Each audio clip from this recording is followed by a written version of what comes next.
Y'all know what I'm talking about. I'm talking about the one, the only, the original Evil Dead. Most of you turkeys know by now that I have been waiting 9 years for this night. I wrote letters, I screamed at the jerkolas who had the rights to this movie. I tried to get it for the first annual World Drive-In Movie Festival and Custom Car Rally back in 1982. I called up all the meatpacking plants in Fort Worth thinking they might want to sponsor a screening during Red Meat Week on the Movie Channel. And I fought with the Movie Channel high sheriffs for 4 solid years, and all they ever told me was it's too grisly for cable.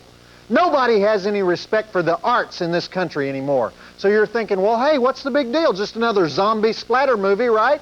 Well, no, there's one difference. There's only one way to kill the zombies. We're talking total dismemberment. Hands, arms, legs, and of course, heads will roll. You thought those were zombies in Night of the Living Dead? Excuse me while I go buy you a copy of Richard Simmons Sings the Frank Stallone Songbook, Wimp City. You think those were zombies in Dawn of the Dead? Wait here just a minute while I go check the showtimes of Flashdance for you. You might want to look around for some leg warmers to wear on your ankles and a t-shirt with Snoopy on the front. Now that Grandma has left the room, let's take a look at the old Evil Dead barf meter. This is the Paint the Room Red Vomit Champion of the 1980s, and as you can see, it's off the scale. You might want to go get a few hefty bags while there's still time. In other words, it's a classic. It follows the Joe Bob Briggs ultimate test of a splatter flick. Anybody can die at any moment. It was the first movie of Sam Raimi, the guy who made Darkman, but this was back when nobody had ever heard of Sam Raimi. We just thought he was a psychopath from Michigan. He checked out some film equipment from Michigan State, got some actors from the university, found an abandoned house in Tennessee, and he did all the amazing special effects in the attic of his house by himself. What a guy. I don't want to tell you anything about the plot, but here at Drive-In Theater, we call it Spam in a Cabin. The teenagers go in, the teenagers do not come out. But it's the way they die that matters. Once you've seen this, the Texas Chainsaw Massacre could be shown on the Disney Channel. Roll the flick, one breast, 19 gallons of blood, one breast. You know, this could be like that PBS series on the Civil War. Millions of Americans glued to their sets, marveling at their American heritage. Zombie cannibal hillbillies. We invented those in this country. We should be proud of this. Roll it. Now, go. The woman raped and killed by the woods.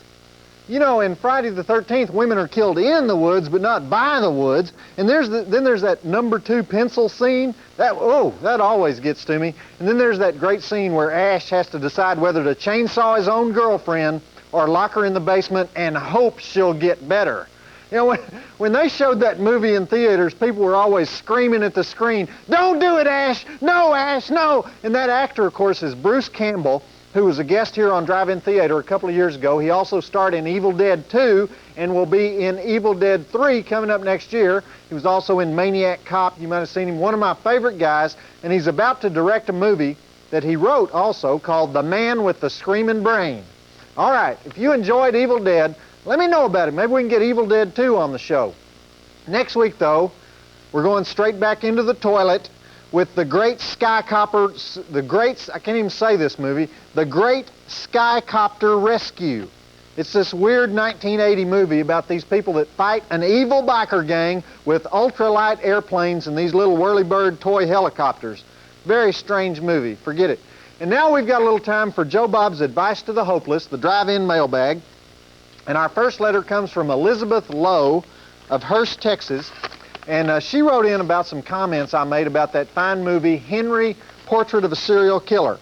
Dear Joe Bob, Henry, Otis, Becky, eye gouging, could we be talking about the pride of Tecumseh, Michigan, that celebrated one-eyed drifter Henry Lee Lucas? Since Henry can't seem to remember, let's jog his memory. He pierced his mommy's neck with an ice pick in 1960 when she accused him of having some sort of sex with his stepsister. How do I know all this? This genteel family lived 6 blocks from us when I was a child. Okay, Elizabeth, you win the golden weenie. Yes, you're right.